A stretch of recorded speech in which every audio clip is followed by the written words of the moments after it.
जो हमारा आज का विषय है, क्या चर्च में, कैथोलिक कलीसिया में माता मरियम की आराधना की जाती है?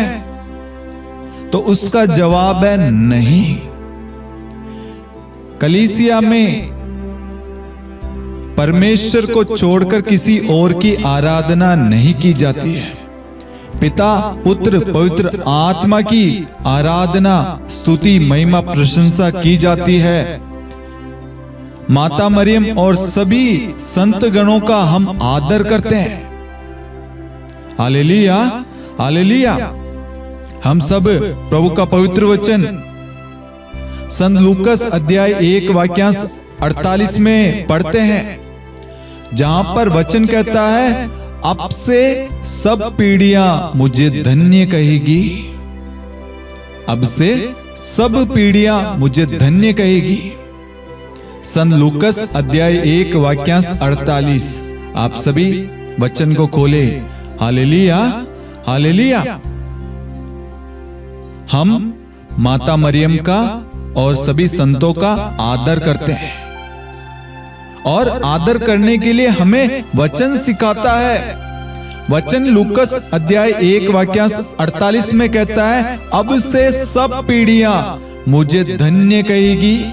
धन्य यानी ब्लेस्ड, प्यारी मां, चुनी हुई, आशीषित, निष्कलंक, पवित्र मां मरियम, आदर्श मां मरियम, कुंवारी मां मरियम, सब पीढ़ियां मुझे धन्य कहेगी। ये वचन हमें सिखाता है कि मां मरियम को पिता परमेश्वर ने अपनी योजना में सम्मानित किया है।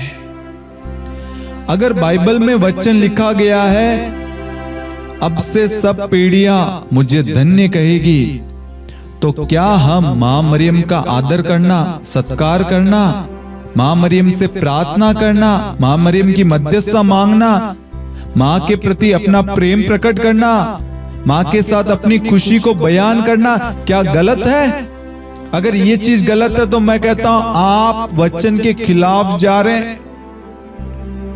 आपने सही ढंग से वचन नहीं पढ़ा। हमने संत मत्ती अध्याय 5 वाक्यांश 18 से 20 में पढ़ा कि परमेश्वर हमसे कहता है, वहां पर वचन लिखा है, मैं तुम लोगों से ये कहता हूं, आकाश और पृथ्वी टल जाए परंतु संहिता की मात्रा, एक बिंदु भी पूरा हुए बिना नहीं टलेगा।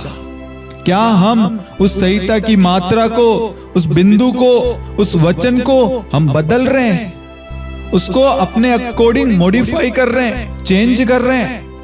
उसका प्रकाशन यानी उसका जो भी मर्म है उसको गलत तरीके से दूसरों के सामने हम प्रकट कर रहे हैं, तो ये आप वचन के खिलाफ कार्य कर रहे हैं।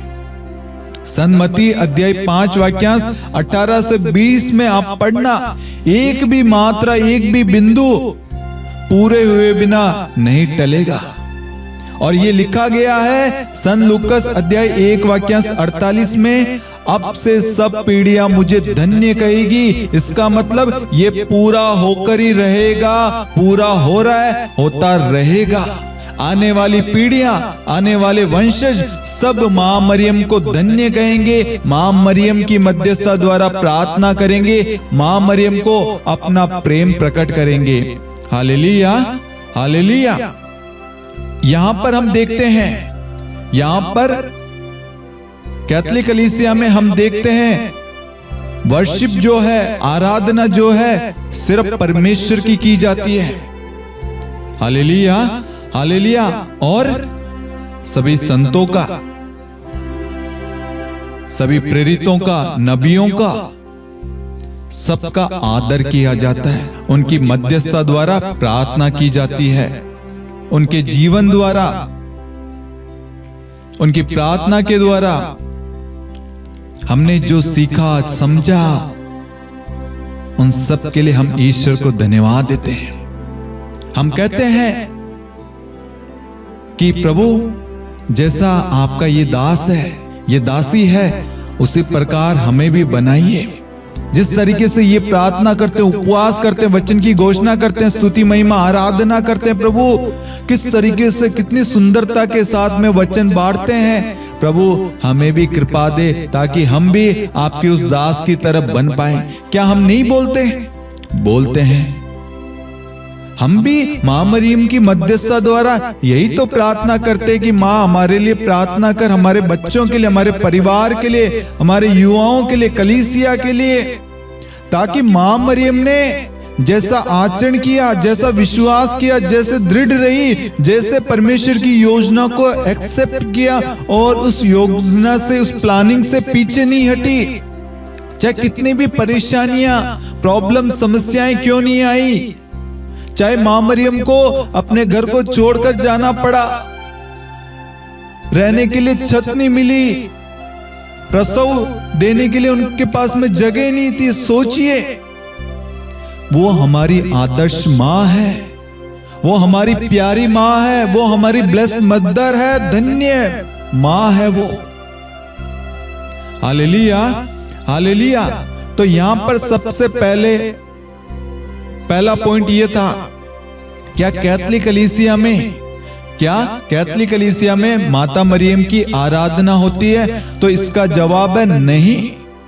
मां मरियम का सभी संतों का आदर सम्मान किया जाता है। Hallelujah, hallelujah.